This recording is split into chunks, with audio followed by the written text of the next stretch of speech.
ভারতকে খণ্ডিত করার আশা ত্যাগ করেনি চায়না।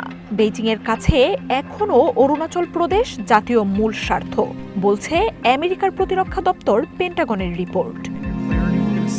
কংগ্রেসের কাছে উত্থাপন করা এই প্রতিবেদনে আমেরিকার গোয়েন্দারা বলছেন, তাইওয়ানকে অন্তর্ভুক্ত করা, সাউথ চায়না সিতে একক কর্তৃত্ব প্রতিষ্ঠা, বিরোধপূর্ণ সেনকাকু দ্বীপের নিয়ন্ত্রণকে বেইজিং অগ্রাধিকার তালিকায় রেখেছে।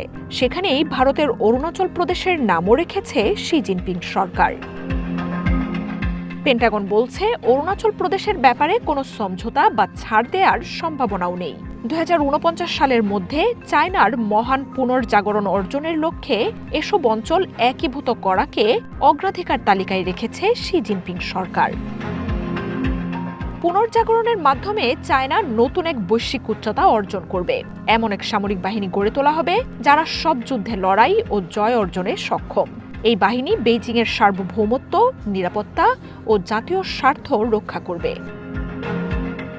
এশিয়ার দুই পরমাণু শক্তিধর প্রতিবেশী চায়না ও ভারতের মধ্যে অরুণাচল প্রদেশ নিয়ে রয়েছে দীর্ঘদিনের বিরোধ।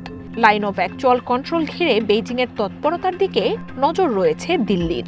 সাম্প্রতিক সময়ে দুই দেশের শীর্ষ পর্যায়ে একাধিক বৈঠকের পর সেনাদের মুখোমুখি অবস্থানে পরিবর্তনের কথা জানায় দিল্লি। তবে স্যাটেলাইট ইমেজের বরাত দিয়ে ভারতীয় গণমাধ্যমগুলো জানিয়েছে, অরুণাচল সীমান্তে সামরিক অবকাঠামো নির্মাণ অব্যাহত রেখেছে শি জিনপিং সরকার। যুদ্ধ বিমানের জন্য নির্মাণ করা হয়েছে শেড।